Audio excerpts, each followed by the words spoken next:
High, welcome to insight ডাইট differ. আজকে 30শে June 2025। তো একটা ইমোশনাল দিন ফর মি। আজকে এমন এক ব্যক্তির কথা বলছি যার কাছ থেকে আমি অনেক কিছু শিখেছি এবং ওনার আদর্শকে, ওনার কিছু কিছু মূল্যবোধ বা যেসব শিক্ষাকে এবং সংস্কারকে সামনে রেখে আমি আমার পথটাকে সুগম করছি।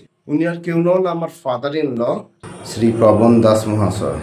উনার হয়তো দেহটা আমাদের কাছে নেই, কিন্তু উনার যে ফ্রিকোয়েন্সিস, উনার যে ভাইব্রেশনস, উনার যেসব কর্মা, ওসব কিন্তু আই ক্যান ফিল, এখনো অনুভব করতে পারি।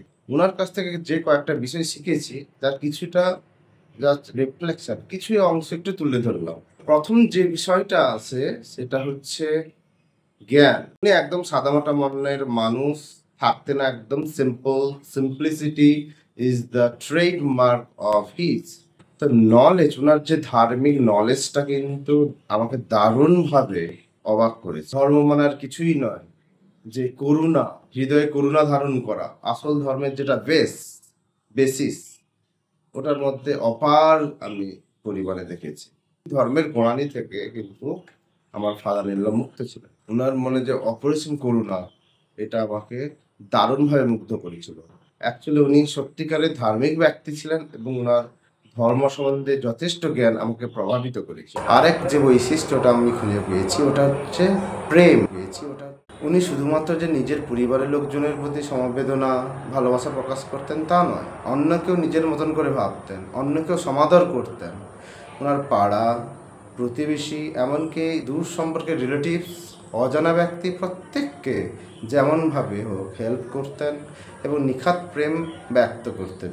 আর একটা বৈশিষ্ট্য, যে কোনো পরিস্থিতিতে যে যত বড়ই বিপদ আসুক না কেন উনি কিন্তু ভেঙে পড়তেন না। ঠান্ডা মাথায় কিভাবে ধৈর্য ধরে মোকাবিলা করতে হয়, মুখোমুখি হতে হয়, ওটা কিন্তু দেখিয়েছেন এবং এটাও আমি দেখে আশ্চর্য হয়েছে। আমারও অত ধৈর্য নেই, তো ওনার কাছ থেকে শিখেছি কীভাবে। আর একটা যে বৈশিষ্ট্য আমি খুঁজে পেয়েছি ওটা হচ্ছে ন্যায়পরায়ণতা। ওনার মধ্যে ন্যায়বোধ, কখনো কারোর সঙ্গে অন্যায় করেননি, জ্ঞানত, এবং আমার চোখে তো পড়েইনি। আর সর্বশেষ যে বৈশিষ্ট্যটা বা 5 নম্বর ধর্মের যে বৈশিষ্ট্যটা আমি ওনার মধ্যে খুঁজে পেয়েছি ওটা হচ্ছে সমর্পণ বা সারেন্ডার।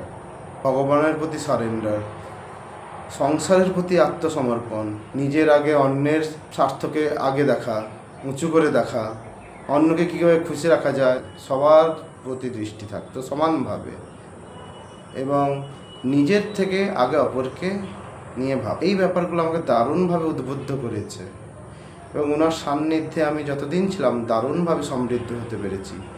যত রকম প্রেশার আসতো উনি শুষে নিতেন।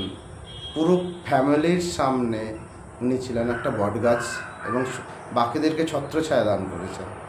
মানুষটা ছিলেন সত্যি নিখাত, নির্ভেজাল, পায়াস।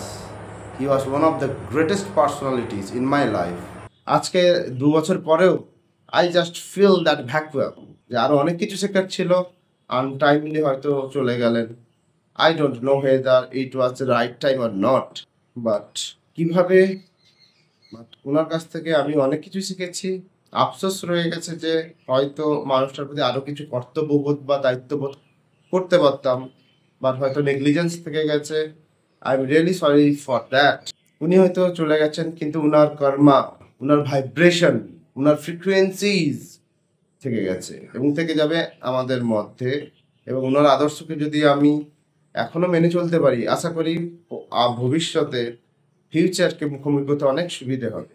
আমিও বলতে চাই তোমাদের উদ্দেশ্যে, তোমাদের যে নিয়ার অ্যান্ড ডিয়ার ওয়ান্স আছে আশেপাশে, ওনাদের কাছ থেকে অনেক কিছু শেখার আছে।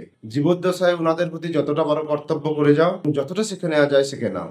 এই সুযোগ কিন্তু লাইফ টাইমে একবারই, because once a man goes forever. যেমন কর্ম করবে কিন্তু তেমনই ফল। যদি আমরা ভালো ব্যবহার করি তো ভালো ফল আমরা অবশ্যই পাবো, যদি খারাপ ব্যবহার করি ওটাই কিন্তু ইউনিভার্স ফিরিয়ে দেবে আমাদের। এ কথা মাথায় রেখো। প্রসেস করছি। See you in the next episode. See you soon.